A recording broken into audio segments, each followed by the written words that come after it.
Flesh and Blood has been labeled as an expensive game to reach the top. Many say you need to spend hundreds of dollars. But what can we achieve with just a few dollars? Join me on this journey, on the journey of Flesh and Blood on a budget. I finally managed to get my hands on an Olympia Armory deck. It was quite difficult because for some reason some of the stores didn't have them, so I don't know why. Yeah, I am ready to jam some games with the new guy. We are already at the store, so wish me luck. I forgot my things to record, so I had to improvise, and I'm putting my phone on top of that and recording the games like that. So, this is going to be a new format to showcase the heroes. Please let me know if you liked it. So, now we're going to be playing against Marlin. Marlin is a pirate ranger, and she wants to hit us with overpowered cards. So, her weapon, Hammerhead Harpoon, gives her overpower to the arrows, but it costs 4, also gives +4. But we need to watch out from some cards like King Kraken Harpoon or some of the other small harpoons like Bluefin Harpoon and Redfin Harpoon. We actually are playing some yellow cards, so Yellowfin Harpoon is also going to be a bit of a threat.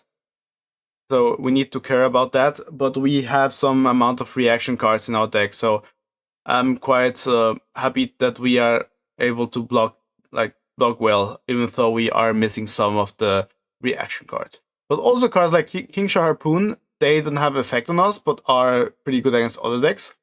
And Codex of Frailty is going to mess up with us mostly because of the frailty, not because we are going to set like a attack action from our graveyard to us now. So the deck list is actually the same because we are playing today with the Precon. So let's jump into the game. So welcome everybody to the Flesh and Blood on a Budget Season 3 premiere.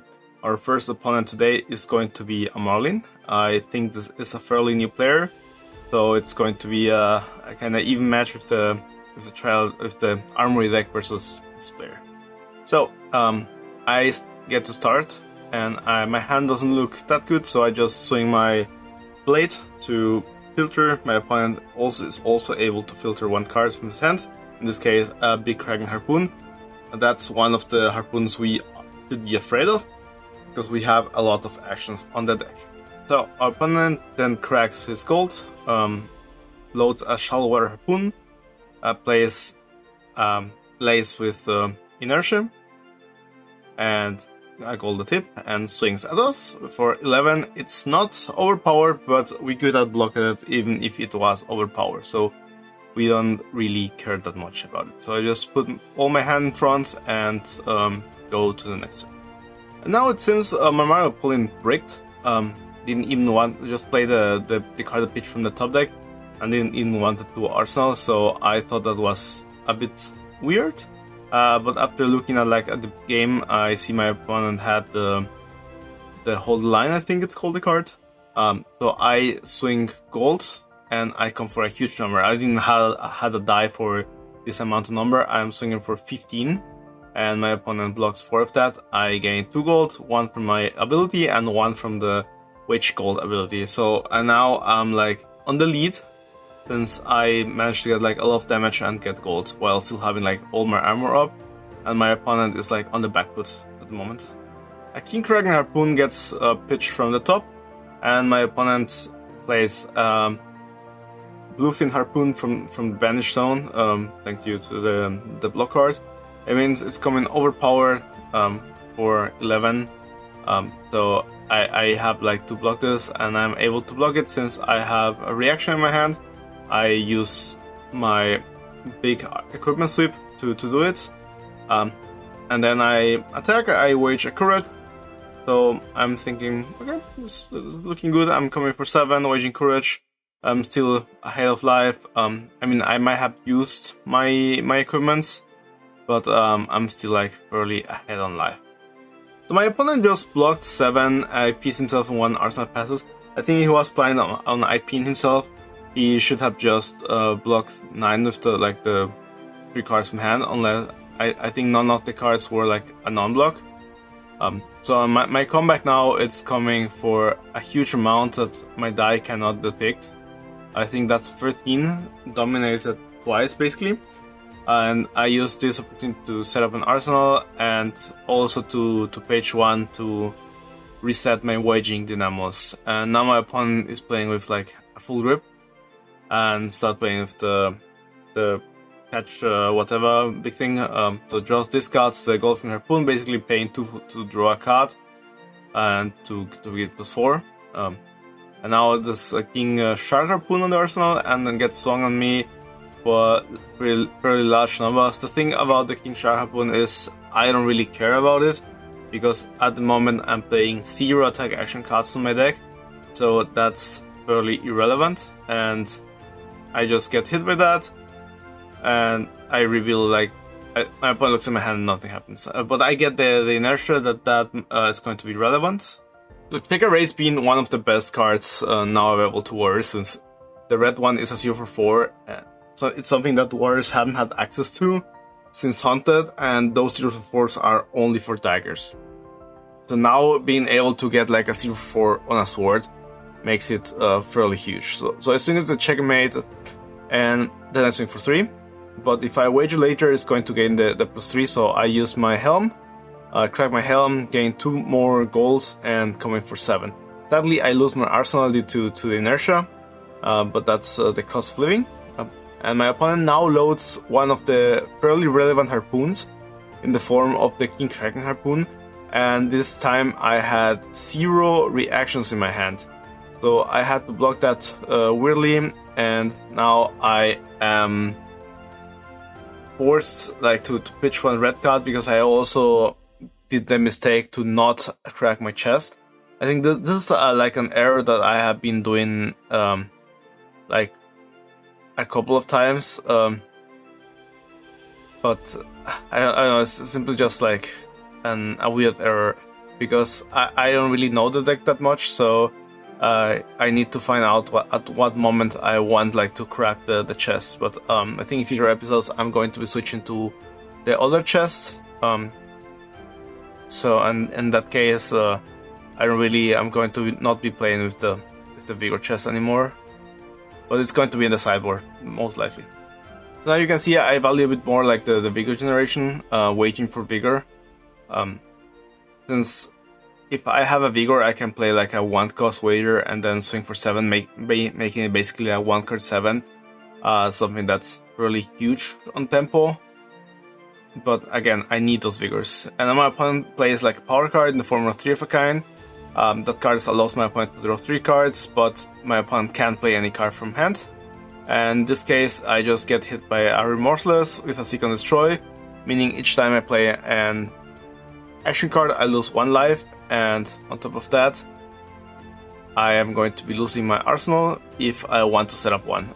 But I just block with cards I don't really need it, and swing with this wage gold for 7, like 1-card 7 as mentioned before, pretty good.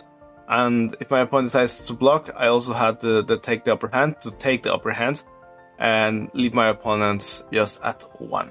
So with a 1 to 14 life score, having like tempo, I'm feeling fairly good about this. So a second 3 of a kind joins the game, now drawing 3 cards, pitching the red one, the King Kraken Harpoon.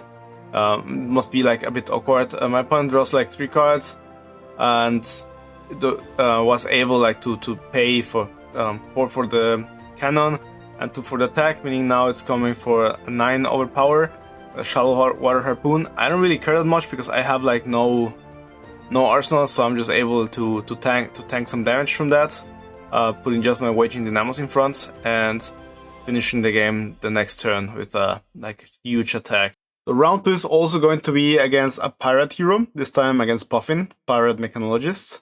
So she can go wide or she can go tall. There are multiple cards that we need to take account into, especially Polly. Polly is her ally, and we would need to clear that ASAP when Polly spawns on the board. And you need to know whenever. So there are a lot of wagers that say when you just attack and the defending hero, So some wagers you're able to win if you hit on poly, especially a wager like the Golden Galea is pretty good to do it on poly, since poly automatically loses that wager. We need to take care about certain cards, Cognitive Machine being like one of the power cards. Cognitive Worship can do also some work, especially because we don't have any riplaways. Spitfire is a weapon that comes for free. Palantir is a card that's able to destroy our equipment and deal some massive amounts of damage. Cockrate Zeppelin is a way that Puffin can just go above value, since this can generate like a 2 for 8, and on hit it can maybe do another draw because it creates a golden cog, and Spitfire is able to attack.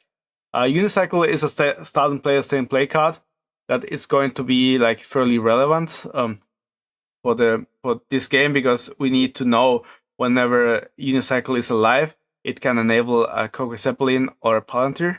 Another card that we need to take account into is a Cockrate Stubtail, since it's basically like a 1 for 8, and it can be also like a 1 for 10, especially if there's already like 3 cogs. And so since our opponent can pump twice, give it go again, hits, and then Spitfire for 3.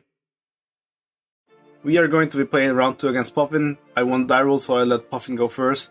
I think this was one of the worst case scenarios possible. So like Puffin plays a Cognitive Machine, Pitch and Riches, meaning not only Puffin is getting 2 free golden cogs, but also a free gold token on the first turn, and that's looking pretty rough, I must say.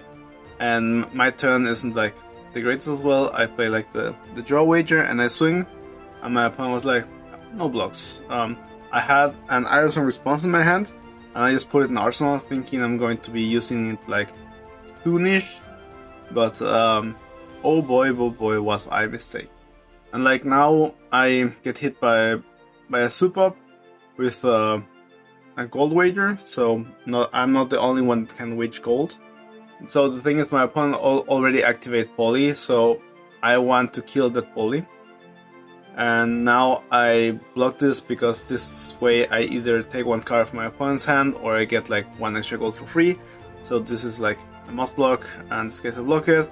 My opponent's like, okay, then I will just discard this thing. And since my opponent had like a full red hand, because now a Palantir came out and play. I mean, after the draws, my opponent kept still like a full red hand. I think that was pretty unlucky. And I mean, I block 5, and my opponent just decides to destroy my equipment. I mean, it's fine, you know. I take like some damage. In this case, like take 6 damage. And now I'm just killing the poly. So I wanted to block the Golden Galea if it's not a Palantir, because in that case I would just be able to attack poly, activate the Golden Galea, and I will gain 2 golds, because waging on allies it's like basically like a 1 wager. And my opponent bricked because now there's like nothing to be done. My opponent just cracks the goal, hoping to draw something better, and attacks with a Golden Sky Warden. And I mean, I'm quite happy about that, since I can just like block with 2 cards and then attack, wage some vigor. And my opponent has like the direct in Arsenal. I'm still looking like at the Iron Song response in my Arsenal. I think, oh boy, I really wish I could just like activate this card. I mean, I can activate it, but without an effect. And now this was like a weird turn, because I know my opponent has like Tunic, so my opponent could attack with Go Again, attack with Go Again, finishing up with a Command and Conquer. So I'm trying to play around this, and that's why I drew a second Iron Song response, but I did not want it to block this. And then I got hit by 2, and then by 4. I'm like, yes. So I'm not going to be able like to use like all the potential of my hand. I was quite annoyed, because those 3 life, if I blocked the Iron Song response on the first attack, those 3 life would have been like super relevant. I mean, not like incredibly relevant in this game, but it in a regular game it would have been like fairly relevant, you know. Like a 3 life mistake is usually like a game breaking mistake, And now I have like these 2 Iron Song responses, and my opponent's like, yeah, I mean, he doesn't want to block, just blocks with like a FaB Foreseen. And I'm right there looking at my 2 Iron Song responses, pitch 1 because I don't want to see them anymore, and pass my turn. So now there is another cooking machine, and blow with a soup up. I mean, I blocked 3 because I think my hand was fairly decent to blocks. And then I got hit by the dovetail. I mean, the dovetail is always fairly awkward to block because there is no true way of winning. In this case, I tried to block for 10 because if my opponent wants like to get the wager through, it's going to sacrifice the unicycle, and without a unicycle, it's a bit harder to get like Fury Paladins. So that's what I tried to do, and then I ended up taking like 3 damage, but at least I got the unicycle. I mean, I could have put in one of my 2 block attack in front, and then I would have gotten like a gold. Maybe that would have been like a bit better. But if I do that, then I take like 3 damage later. I mean, I would have taken the same amount of damage. The only difference is I have 1 gold more and 1 equipment block less, which is most likely a fair exchange. And now I'm like still with that stupid Iron Song response on my Alson that I hate it. I hate the card.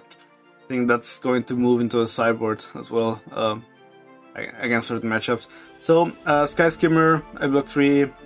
Obscene Cross, I block 3 again, and then a blue Zeppelin. I guess my opponent did not wanted like to play that cheating Scoundrel and Arsenal the Zeppelin. I guess my opponent really wanted to play the Zeppelin. I mean, I think maybe a play that I would have made was like to play attack with the Sky Skimmer, play the cheating Scoundrel, attack with the Vaccine Trust, and then if I could have discarded the Zeppelin to get like the gold, and then swing with the weapon. That would have been like almost the same amount of damage with the same cards, you know. But now the Zeppelin is like threatening the on-hit, so I have to block at least 4. Since it's blue, it's like, you know, it's like whatever. But I have to block the Zeppelin. But I think like decks like Olympia are fairly happy blocking, so I just block 5 using my Golden Galea, and I mean I just crack it straight away. My opponent has like a D-React, and I have the Iron Song response. My opponent had no D-React, so I just get like my gold. I mean, they're fairly even in life, which is quite surprising. I think maybe if my opponent would have played a bit cleaner certain places, it would have been like tougher for me. But again, I also lost like 3 life on that misplay a couple turns ago. I mean, to be honest, giving my opponent tempo, that turn was fairly decent, because now I just got hit by 2 blue soup-ups that I am not really caring about, and one of like the scrap thingies, so I'm pretty happy with this exchange, to be honest. And now I'm able to swing for 8 dominators. On hits, I gain 1 intellect, and I still have the fucking Iron Song response in my arsenal. So, I mean, now finally my opponent decides to block. Now I'm so happy that I'm just able to use the Iron Song response, clear my arsenal. And not only that, but I also gain like the intellect, so I'm like in a really good position here, I must say. My opponent swings with a Zeppelin. I mean, I could have been sweating if the tuning would be at 3, because that would mean that my opponent is going to be able to pummel the Zeppelin. And with those many golden cogs, then it gets like really troublesome, because I think my opponent would have drawn like a card and then swung with the Spitfire. So this was like a must block. I think this is maybe where I can see a misplay on my part by blocking with the chest earlier, and with not cracking the chest on the last turn, because as mentioned before, it's really weird to know when to crack the chest, because sometimes maybe you crack it and you don't have like a 1-cost attack. And in this case, I had the 1-cost wager, and not cracking the chest lost me all the 3 values. So you can see I have lost about 6 value this game, maybe even more, but that was only due to the unluckiness of having like that one stung in Arsenal. And now I swing like for 7. I could have swung for 10 if I crack my chest. And I still don't crack my chest again because now I have a Vigor for next turn. And now I see my opponent draw has like the 3rd Cognitive Machine and taps it to put in the bottom just to enable this backswing thrust. I mean, I was sweating a little bit if there was like a Palantir in my future, but no, it was only like the Gear Turner. And since Puffin had already like drew cards, had already like extra action points, it was like so irrelevant to not let that hit, you know, just like, okay, yeah, hit me, get the Copper Cog and swing for Spitfire, and it's like, whatever. I decided to be a bit greedy, even though if there's like a Golden Sky Warden in my opponent's hand right now, I would be like so cooked, because that would be like at least a block 5 and printing gold, so I was a bit scared about that. But I still decided to go for it. And since I had the Vigor from last turn, I didn't have to pitch. So I played Money With Your Mouth Is, Checkmate, and the Draw Wager. And then I swing for 15.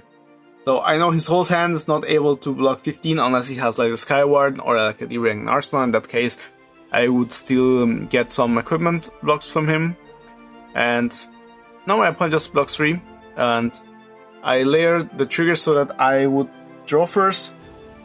And then I can crack the Vigor. I decided to finally crack the Vigor because I think that that's something that I have been doing some mistakes about it. Not cracking the Vigor. I think that the floor is basically resetting the legs. I mean, the floor is basically not doing anything with the Vigor, but we could also be resetting the legs or playing like larger hands. And I finally do it. And Arsenal, because I think that the Arsenal card was the one card that allows me to re-equip Golden Gallia. So I just put it in my arsenal because I knew I had like the Vigor to do it, and now I go to 3 golds, so I can crack the golds easily to get the Golden Gallia and swing next turn. I mean, I get hit now with CNC, but it's like 5 to 6, and there's nothing I should be worrying about. My opponent drew like yet again the Riches, so now it's like 2 free gold through the game. And I was thinking, okay, I don't want this to hit me, but if I block it, I can't really do something with my turn, so I just decided to, as you say, I decided to go for it. I played another copy of the Re-Equipping Gallia card. I forgot to destroy the gold because I hadn't read the card properly, but I did it, and I played it like the Checkmate, and I swing. I still had 2 cards in hand, a Donkey, and into the Muck. So my opponent decided to do some thinking, some blocking, and then it came the Donkey for game, and yeah, Donkey for the plus 5 basically, or 6 because of all the sword, and then banishing into the Muck. And last, it's going to be Arachne Marionette, Chaos Assassin. So this is a hero that's been already for a while in the game. It mostly wants to mark us, and then with these marks do something. Mainly it's going to be transforming in one of these transformations. So they are not as strong, like some of them are not as strong as other ones. I would say the 2 strongest ones are Orweaver and Black Widow, since this one is a hand rip and this one enables the main goal of the deck. There's also Arachne Trapdoor that gives Arachne access to some traps. I think the trap is going to be bugging us the most. It's going to be Inertia Trap, since that way Arachne can like delete our arsenal. Then the other ones Leslie used is going to be like Redback Tarantula and Funnel Web. We mostly want like to try to raise Arachne, but we're going to have a bad time especially because we don't have like any defense reactions in the deck, except for like the cost 2 block 4 one, but I don't really like that card. So yeah, so this is going to be the basics for Arachne. Now last round for the day, I'm getting quite excited. I'm toying at the moment, and Mario is probably the best deck at the moment, so it's going to be a hard game. So my opponent has Swing Esclave. I just like block 3 on this, thinking not much of it. I mean, I'm going to get flicked anyway, so... And if my opponent has like some reactions, I have like also the reaction in my hand. But things are not looking quite as good as I expected. And now I get swing with the Kiss of Death with Severe Bloodshed, so it's coming for 8. And I mean, my hand only blocks like for 7 or 5, so I just block 8, and my opponent of course had like the Tarantula Toxin, meaning now gets like a draw. And I take like 9 damage out of this, and finish it up with a Mark of a Black Widow, so I just take 3 more damage, starting the total at 28, already using one of my equipment blocks. And now I'm able like to come for a 10 dominated, waging a courage, and resetting my legs. So I mean in total is like 12 value, so vanilla value from like the hand. My opponent takes 9, so now we are starting the game, you know, because like 28 to 31, so now the real game is started. And my opponent just slams 3-0 for force on the table, and then swings in with a clave, so going for 13, I block and flicks, so I mean that was still like pretty decent hand, I must say, like 14 value from the hand from my opponent, and gets to turn skip me like once again, so things not looking that good. Thankfully the courage doesn't like expires until I attack. I'm also thankful that the roll was like the Arsenal one, since I'm not attacking, then my opponent isn't getting to reroll. And now another up 6 is a Kiss of Death this time. I'm like, bro, there. I mean, maybe just like blocking 6 would have been like right, or maybe not, because my opponent has like the discard to give +3. So maybe I would just like cooked anyway. Because what are the odds that my opponent's going to draw like the other Tarantula Toxin yet again with the Kiss of Death? So cracks the legs and then plays the Mark of Black Widow. I mean, I blocked this for reasons. I don't want to give my opponent like the possibility to flick like the clave. I'm probably not going to get flicked by the clave, because my opponent wants like to flick the Kiss of Death, dealing like a lot of damage. And now I come with the, I mean, it's sadly just a Jello Checker race and the draw wager, and yeah, I mean I also had the thing that's like Iron Song response. I don't know. I mean maybe simply because I had like this feeling that my opponent was going to block it, and if not, I would just put it in Arsenal. But like Mario wants to block sometimes, but not all the time. So I think this was like more like a gamble to get this through, and I think this was like another mistake of my part, not cracking the chest right here, because like as we know, the vigor is fairly helpful for later wagers. I mean the flow was just like a leap, so I can just block this with equipment and have full 5 cards to play with, and trying to close this 12 life gap. Since now we have I'm down. I mean I'm out of equipment blocks. My opponent is also out of equipment blocks, and you can see that like my misplay of not truly like blocking, activating the chest was a bit harsh. Since I could have kept like the Iron Song responsible, my opponent wasn't blocking that anyway, so I just draw a card and pay into my Waging Dynamos. I mean, I still don't crack the chest. Like, I mean, when I'm going to learn to crack the chest.